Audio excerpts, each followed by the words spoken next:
Hello student, welcome back to my channel. तो आज हम क्लास 10 का चैप्टर नंबर 1 का एक क्वेश्चन करेंगे which is from the RD. Sharma book. ठीक है, तो हमने करना क्या है, तो सबसे पहले तो हम क्वेश्चन पढ़ लेते हैं। क्वेश्चन में लिखा हुआ है find the HCF of 81 and 237।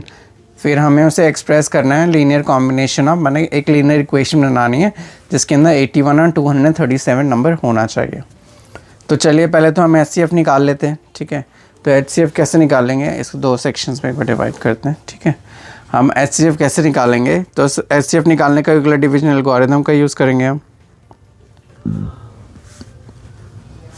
Euclid division algorithm.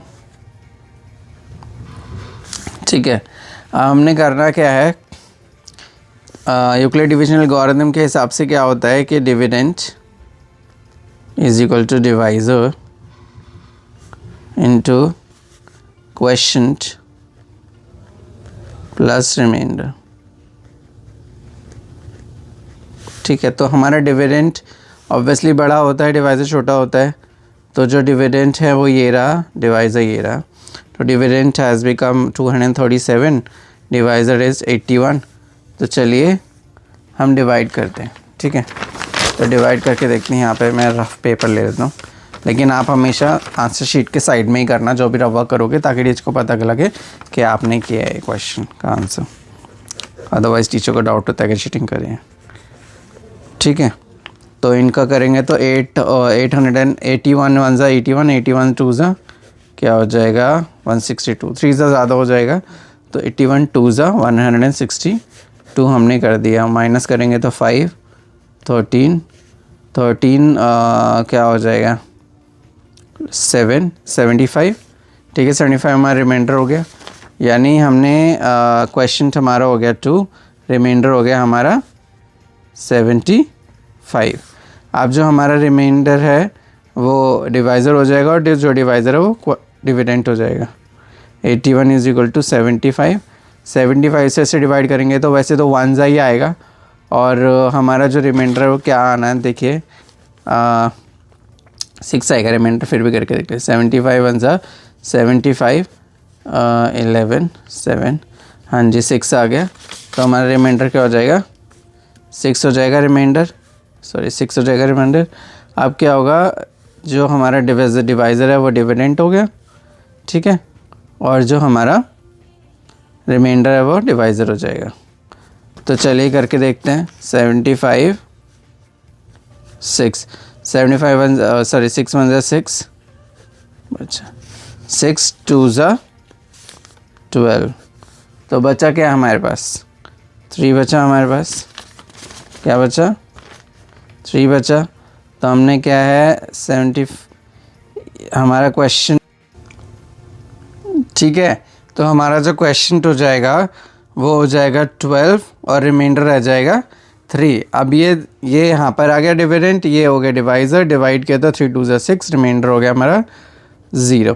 ठीक है, अब हम ये इक्वेशंस जो है ना, हम इनको नंबर दे देते हैं 1, 2, 3 और 4। हमारे को ये 3 इक्वेशंस यूज़ में आने वाली हैं अब। ठीक है, हम क्या करेंगे, हम कोई लीनियर इक्वेशन क्रिएट करने, लीनियर कॉम्बिनेशन बनाना है जिसमें 81 और 237 होना चाहिए। 237 होना चाहिए। तो अब हम क्या करेंगे कि सबसे पहले तो हम इक्वेशन ले लेते हैं। ठीक है, टेकिंग इक्वेशन 3, हमने इक्वेशन 3 ले लिया। ठीक है, तो 75 is equal to 6 into 12 plus 3। तो अब जो हमारा रिमाइंडर है ना, हमें इसको इस तरफ लेके आना है।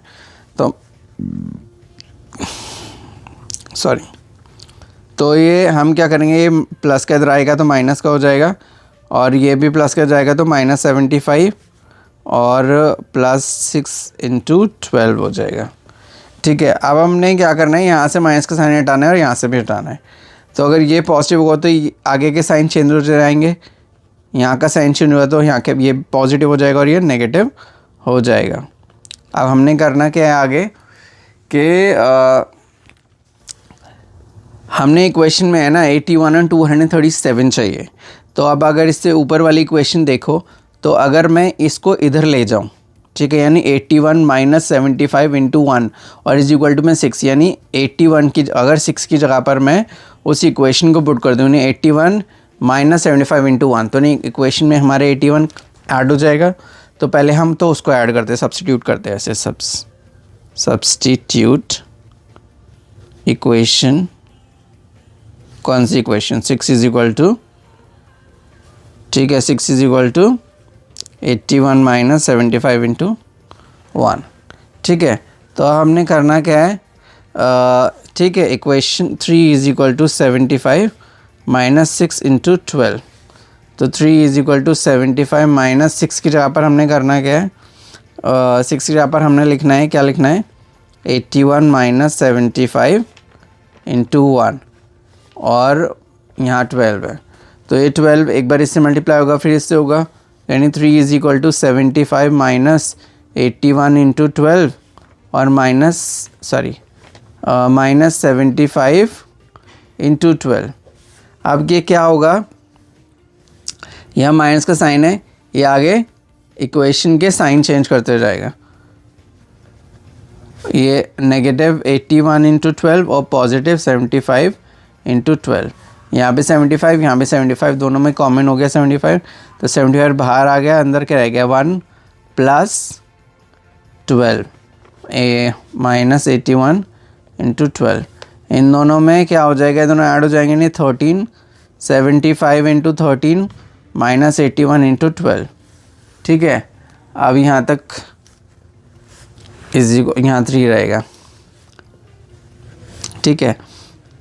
अब एक चीज़ आप देखो कि हमारे पास 81 तो आ गया लेकिन 237 चाहिए, लेकिन अगर हम उसी के ऊपर वाली इक्वेशन देखेंगे, हमारे पास यहाँ 75 है, इसी इक्वेशन में 75 है, जैसे हमने 60 का सब्स्टिट्यूट करा था वैसे हम 75 की जगह पर क्या कर सकते हैं, 237 उधर जाएगा माइनस हो जाएगा, तो माइनस 81 इंटू 2, ठीक है। तो हम क्या करेंगे, दोबारा वही चीज़ लिखेंगे, सब्स्टिट्यूटिंग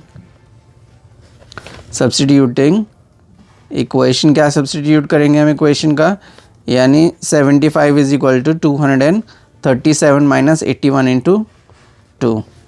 चलिए यहाँ पर 75 की जगह पर इसको लिख देते हैं, क्या करेंगे हम, 3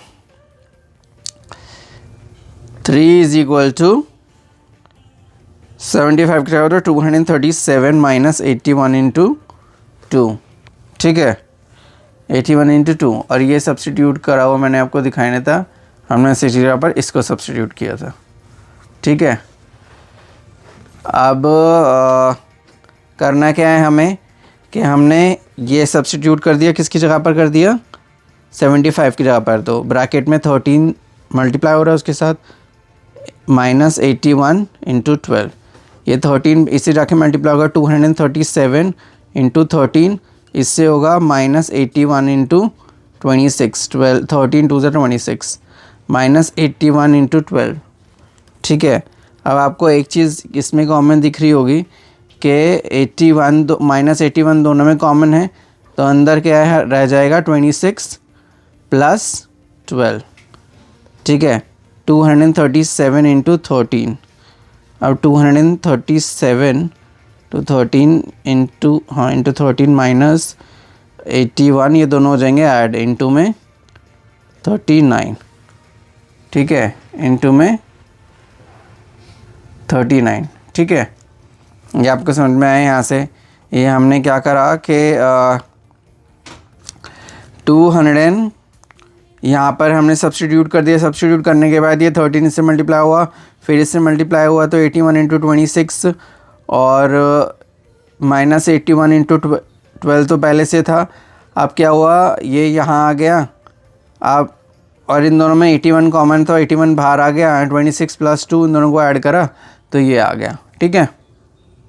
अब जैसे कि हमें इक्वेशन इज इक्वल टू में 3 है, और जैसे कि हमें पता है हमें एक इक्वेशन क्रिएट करनी है, लीनियर इक्वेशन, जिसमें कि 237 और 81 होना चाहिए, तो यहाँ पे 13 और 39 है, तो हम क्या करेंगे यहाँ पर कि 13 और 39 को है ना, हम कोई वेरिएबल कंसिडर कर लेते हैं, एक्स वाई, ठीक है, एन एम कुछ भी, ठीक है। कभी कभार हमारे को इक्वेशन में है ना ऐसा दिया होता है कि हमें एक पर्टिकुलर इक्वेशन क्रिएट करनी है एचसीएफ निकालने के बाद, ठीक है। तो उसमें भी क्या होता है, हम एंड में एन इन जो भी हमारी ये दो सेम तरीके से होती है, हम ये जो हमारे को अगर क्वेश्चन में ऑलरेडी एन या एम या एक्स एंड वाई पहले से इक्वेशन बना के दे रखी है, जैसे कि हमें अगर क्वेश्चन में बोला होता कि हमें एचसीएफ निकालना है इन दोनों नंबर का और फिर हमें एक इक्वेशन क्रिएट करनी है, 3 लीनियर इक्वेशन बना रही है जो कि 3 = 237 n - 81 m।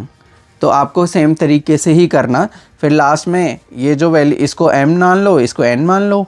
तो हमने करना क्या है कि 3 = 237 इसको x मान लो और इसको y मान लो, क्योंकि हमें कोई वेरिएबल के लिए नहीं बोला हुआ तो हम यहाँ पर x y मान लेंगे। क्वेश्चन में अगर n m g y जो भी बोल रखा हो आप उस हिसाब से मानना, ठीक है।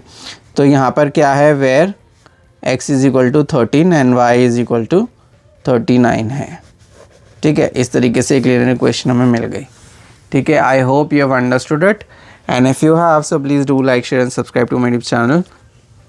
Thank you so much for watching.